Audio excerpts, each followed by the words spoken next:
Did Shedeur Sanders prove he could start for the Cleveland Browns? Stay tuned as we break down the tape of his best and worst throws against the Panthers in Week 1 of the preseason. Shedeur Sanders is generating a ton of buzz, Ryan, for the way that he played against the Carolina Panthers. And we should obviously take everything with a grain of salt because he's playing up against mostly backups.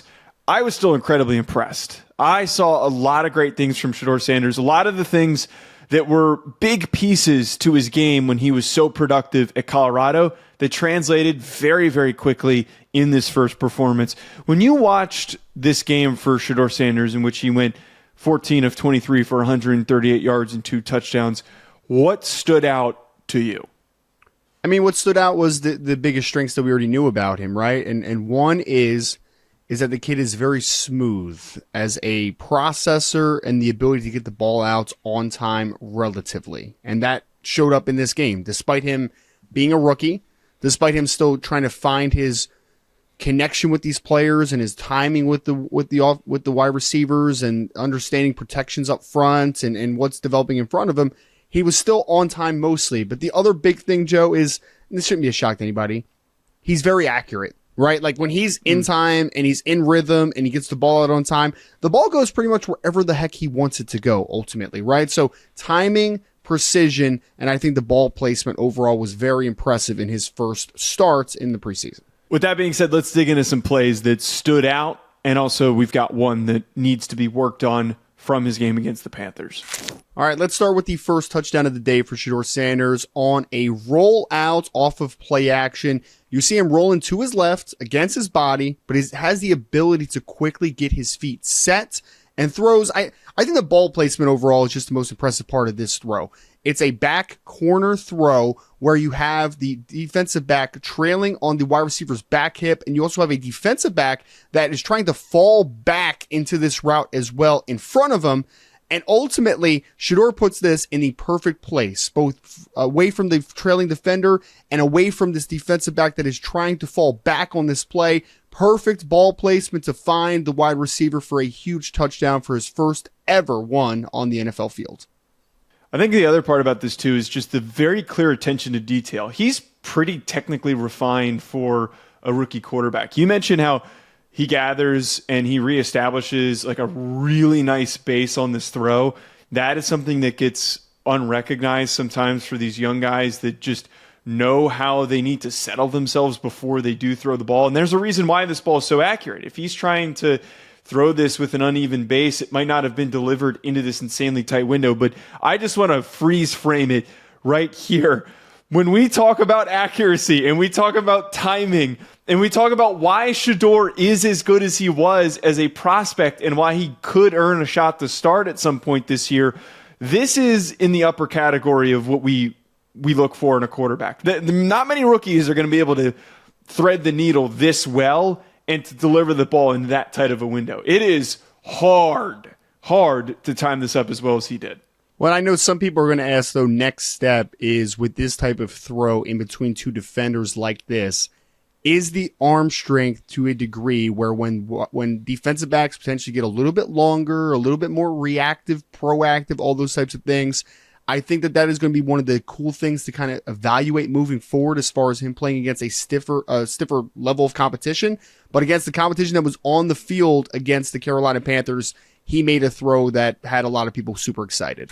Joe, when we talked about Shedeur, we always mentioned that like he's not a dynamic athlete, but the thing that you love of him as an athlete is he can extend as a passer. And not only do you see that in the first touchdown throw, you see him now on the run to his right, out of structure here, evaluates what is going to pop open. And this is out of structure in the sense of this wide receiver is not running this route. This is I see Shedeur, my quarterback, scrambling, and this wide receiver says, I need to make myself available to the sideline.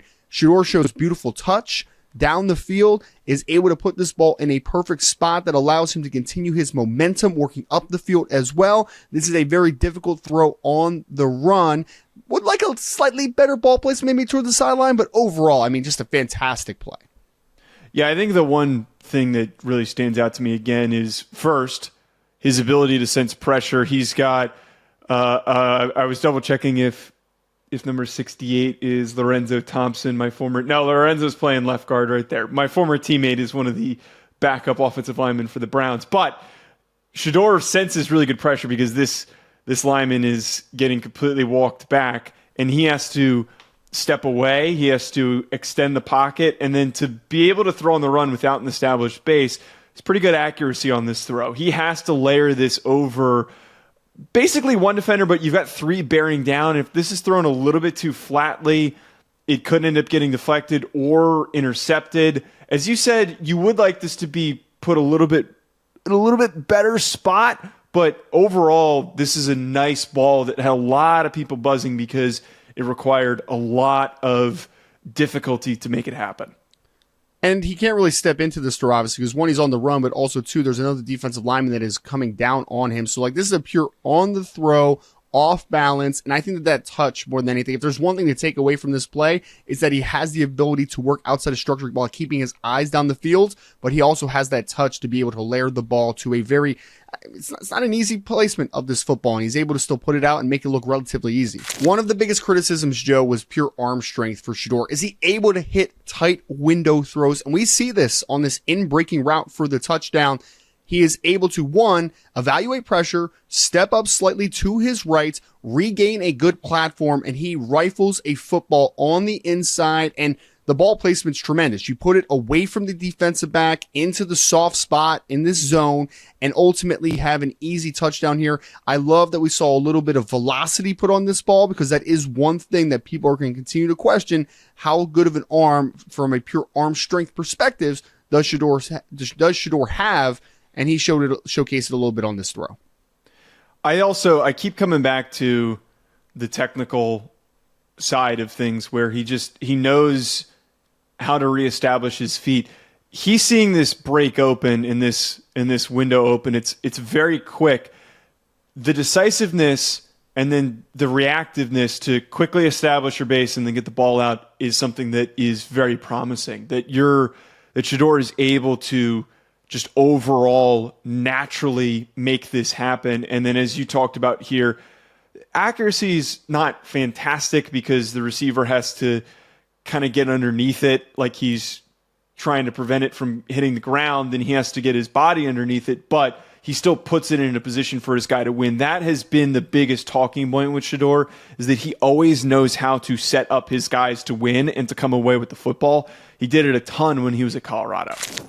All right, well, here's a criticism here, right? You have an in-breaking route where the wide receiver doesn't have a ton of separation, but there is a slight window here. And if you are Shedeur Sanders, your only chance here is, one, you got to throw with good velocity, and you have to throw a further inside to be able to work the leverage that the wide receiver has. Not only were you not able to step fully into this throw because of the pocket a little bit, you threw it behind him, and you just did not have good anticipation or understanding of when to get this football out. You're slightly late, slightly behind him. You didn't put it into a positive window, which made this a near interception on this play. Yeah, this is one of the few instances where held on to the ball way too long. One of the few instances where it felt like he didn't have good feel on this play. It also feels like he's staring down this one route, which allows for the corner to react as easily as he did. And as you just mentioned there, ball placement, you can't throw this late over the middle of the field and then also throw behind your receiver. He's very lucky that this one wasn't intercepted. The main point of showing this play, though, is just to fully illustrate he wasn't perfect. No rookie quarterback's going to be perfect. There are mistakes that need to be resolved. Having a mistake like this on film is only going to help him get better. I agree. But ultimately, the number one job of a quarterback, outside of the things that we always talk about of throwing on time and throwing accurately, you have to, number one is, when you do throw the football, you have to give your wide receiver a chance to make a play, right? And that is the end-all, be-all in this play, is you didn't give your wide receiver a chance. Throwing the ball further to your right, further to the inside, at least the wide receiver might have a better opportunity to make a play. The fact that you were late and behind the wide receiver, you didn't give him an opportunity to truly, ultimately make a big play for you. Ryan, ultimately, the verdict for me, I don't think Shedeur is going to start week one. Zach Jackson of The Athletic reported on this today that he was saying that it's unlikely that Shedeur will start because there's a lot that he still has to learn. But I think that this game is enough of an example that he absolutely has the tools to start in the NFL. It's something that a lot of us as draft analysts who had reasonable grades on him, we both had early day two grades on him, not as far as he ended up falling. We weren't fully in the camp of him being an early first rounder like many others had projected him. I think that the anticipation, the composure, the timing, the accuracy, all of those things translate to production as a rookie. I think by mid-season, if it's very clear that the Browns are out of the mix and Joe Flacco's not doing anything for you, let Shedeur start. You ultimately, from doing that, Ryan, allows you to determine, all right, if he finishes the season strong, we have our guy, we're going to build around him. If he starts 7 games, 6 games, and it's a lot up and down and there's not a lot of positives, that gets you a chance to turn the page and look at the 2026 draft. Leaving this season without starting Shedeur Sanders, I think, is a miss. I think it is a complete misfire after drafting 2 guys in the 2025 NFL draft. They got to give him a chance. Well, here's the thing, Joe. Breaking news to everybody out there. The Cleveland Browns are a pretty bad football team. Like, they're not very good, right? And you have an opportunity potentially to be picking early in the 2026 NFL draft, depending on how your season goes, which means that you are going to be pushed with the decision of, is there someone on this roster that I believe in, that I can build around, or do we need to reset the quarterback room once again? And I think that it would be a fallacy. I think that it would just be a horrible decision if you said, I'm going to ride with Joe Flacco and Kenny Pickett for the majority of the season, because here is the other breaking news that I'm going to put on here. Joe Flacco is 40 years old, and he is not the future of the Cleveland Browns. He is a good stopgap quarterback. He's a veteran in the room. That's awesome.